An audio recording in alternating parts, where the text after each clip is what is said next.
opposition bees bi xaw ngeen liggéey de élite patriote bi mooy set setal bi moo tax opposition bees bi faaw ngeen liggéey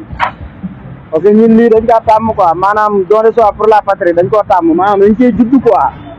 depuis ñuy nekk opposant lii lañ doon def moo tax boo nekkee opposant da ngaa war a xam lan mooy don de soi pour la patrie moo tax opposé ñu xaw a jafe ñun soo ñuy opposé wu doo toog ci plateau yi da ngay wàcc yàgg sa booy yi di defar dëkk bi lii dañ kaa tàmm lii lañ opposé woo ba jël réew mi bàyyiwuñ ba falu rek doog a bale waaw moo tax opposé ñu prix lay laaj de waaw opposé ñu prix lay laaj de lii ba ñu def opposition lañ ko tàmm dañ koo miin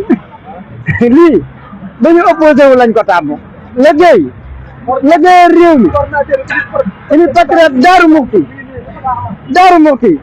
foofu rek a nu nor waaw gaa yëpp a ngi nii patriote yëpp a ngi nii ko la maire Jamil Sané nii waaw lii moom dañ koo tàmm moom lii liggéey réew mi dañ koo tàmm don de soi pour la patrie